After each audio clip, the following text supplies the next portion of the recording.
the Raisina Dialogues. My name is Dhruva Jaishankar. I'm a fellow for foreign policy at Brookings, India. And we're here doing a Facebook Live on the future of the Commonwealth and have a very distinguished panel to speak on this subject. Let me introduce them briefly. We have Geoffrey van Orden, who's a member of the European Parliament. He's a Tory, representing the Conservative Party. He has a distinguished career in the military and in the European Commission prior to that. We have also Dr. Shashi Tharoor, a man who needs no introduction, but a man who has held many posts throughout his long career, including at the United Nations and as Minister of State for External Affairs here in India. And then Michael Fullilove, who is from Australia. He heads the Lowy Institute, which is Australia's premier foreign policy think tank, and is a really interesting and innovative global speaker on global affairs. So we have the three of them. I'm going to start off by asking our colleague from the United Kingdom. We have seen a few developments take place in your country, some rather major developments in 2016 with the Brexit referendum. And one of the arguments that was advanced by those who supported leave was that a Britain outside of Europe would be able to retain some of its links, reinvigorate some of its links with the rest of the world, including the Commonwealth. And what do you make of some of those promises, and what do you make of some of the prospects of re-engagement with the Commonwealth for a post-Brexit United Kingdom? Well, first of all, I would say let's not go back over the campaign for the referendum. The fact is the United Kingdom is going to leave the European Union, and so we have to look at the post-Brexit world. And I'm optimistic about that. And I think one of the underused possibilities is trying to re-energize the Commonwealth in some way. But I'm under no illusions about the difficulties that represents in today's world. In a world where globalization is a reality, but connectivity is a watchword. And the Commonwealth, in a way, embodies those things. After all, we're talking about 53 countries in every continent of the world, 2.5 billion people, half of them under the age of 25, with enormous growth expected in the GDP of many of those countries over the next 15 years. So there's great potential there. If we go back to before Britain joined the European Union, something like 50% of Britain's trade was with the Commonwealth. Now it's about 9%. And the fact is, when we joined the European Union, the EEC as it was at the time, it was a shock. It was a shock to many Commonwealth countries. They had to readjust. And all of them now have made their own new arrangements in the new world in which we live. And that's the reality that we have to recognize. But at the same time, we do have a lot in common. We have a common language, common legal system, common accounting systems, common cultural bonds, so much that links us together. It is reckoned that the so-called Commonwealth advantage is worth about 20% in terms of trade advantage. So these are things to be capitalized on and built on, and I hope we can find new ways of energizing what I see as a very flexible and very optimistic platform. Dr. Tharoor, I mean, the Commonwealth came out of the vestiges of the British Empire, an empire that you have been very critical of. But what does the future of the Commonwealth look like? I mean, how are ways in which we can sort of realistically reinvigorate it? What are the we heard some of the common threads that tie these countries together despite their other disparities, but what are some things that practically that we can do to reinvigorate? And that's precisely the question, really. You're right that it came out of the vestiges of empire. It was India, actually, that came up with the idea that a republic without the Queen as its head of state could become part of this body, and thereby expanded in many ways what the Commonwealth idea represented. And Geoffrey gave us a very impressive list, even though he left out cricket, which of course is the other indispensable ingredient that ties us all together. Having said that, there is a real question that all those things are true, and yet, how does the Commonwealth help serve the interests of the people in it? And on that, I have to say the jury is still out.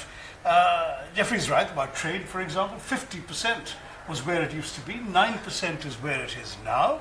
And on top of that, some of the more fatuous pronouncements we've seen in London in the wake of Brexit. As you may remember, somebody floated this idea of Empire 2.0, which, as I said at the time, I happened to be in London, would sink like a lead balloon, because Empire 1.0 was such a bad idea from the point of view of the rest of us, that there's absolutely no desire to see a new version of it. When it comes to trade negotiations, the mere fact that we have all those things in common that Geoffrey laid out will no longer be enough. There'll have to be mutual give and take. There'll have to be win-win. You know, we might well want to buy more Scotch whisky or whatever the British want to sell us, but in return, the British will have to take something we want to offer them. That might actually be people with professional expertise who want longer work visas. Will we get them? At the moment, the answer is no.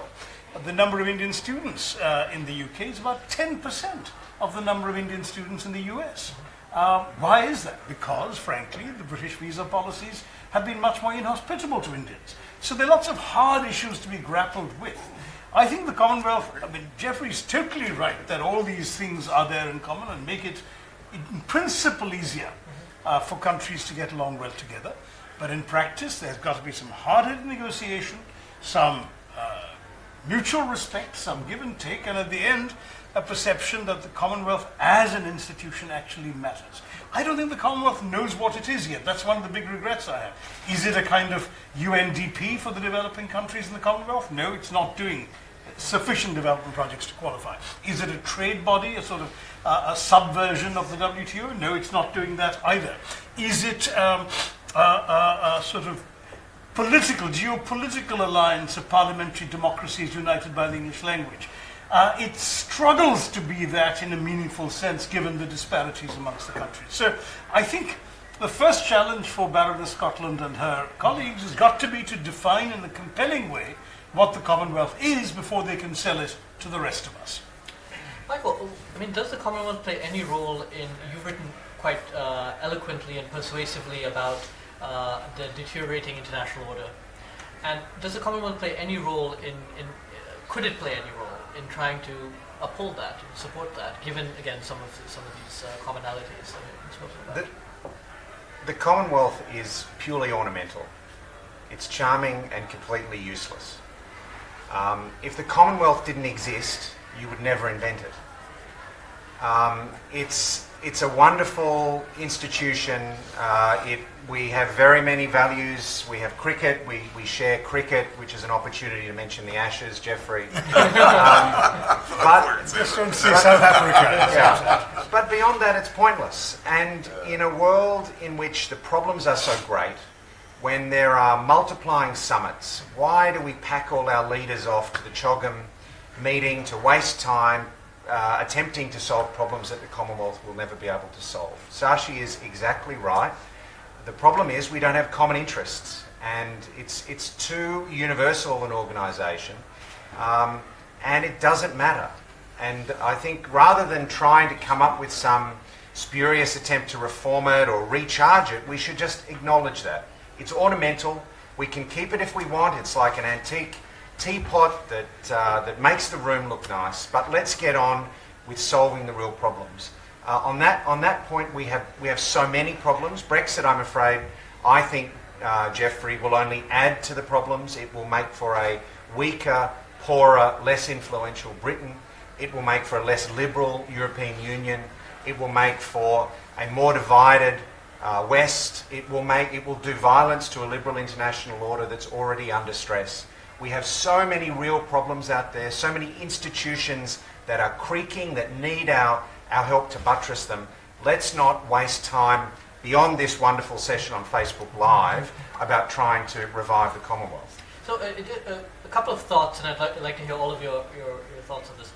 One, would it make sense, rather than this motley crew of 50 plus countries, to focus on a few of them?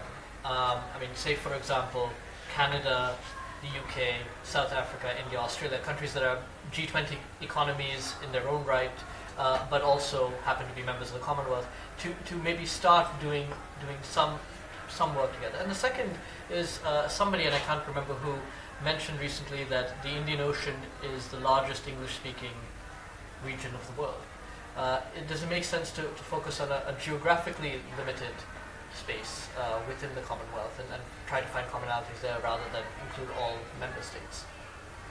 Well, just to respond to your point, I think we will have free trade agreements with a number of the leading Commonwealth countries. You mentioned Australia, probably India, maybe South Africa, New Zealand, quite a number of them. But to address Michael's point about this sort of redundancy, really, well, if that was the case, why would other countries want to join?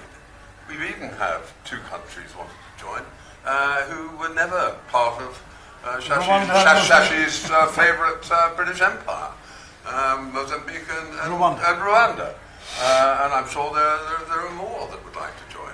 If it was such a waste of time, I'm quite sure all these prime ministers, and much as they might enjoy going to various capitals, I'm sure they wouldn't waste their time turning up to a CHOPM unless they thought there was some value. And if we look at some of the problems that the world confronts, then I think the Commonwealth presents an ideal platform. Its lack of definition, in a way, is a strength, because it gives it the flexibility to do so many of these things. So or nothing. A great, or nothing, but that is the problem. And so we want it to do something. So when we're addressing these great issues of climate change, which affects so many Commonwealth countries, when we talk about development assistance, all of these sorts of areas, humanitarian relief, security issues, I mean, there are a whole range of issues where we could do so much more. And I totally agree with Shashi. We do need to have better educational, a flow of educational opportunities, both ways, by the way. Not all just coming to the United Kingdom. I'd like to see more Brits going to universities in other Commonwealth countries, learning other languages on top of the common English language that we all have. I'd like to see far more of that. So and I quite agree.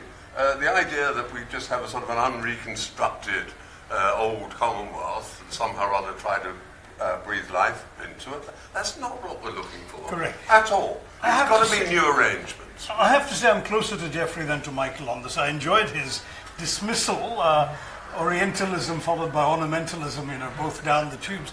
But the fact is, I think that, it's so difficult to create institutions.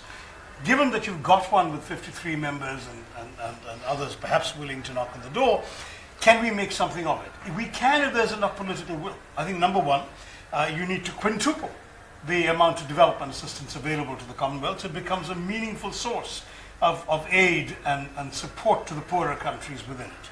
Number two, you really do need to work seriously towards a Commonwealth free trade area, which will incorporate all 53 countries, including the little sugar producers in the Caribbean and the big wool producer in the Antipodes and the big whiskey producer up in the north. I mean, the fact is, you need to get everyone together.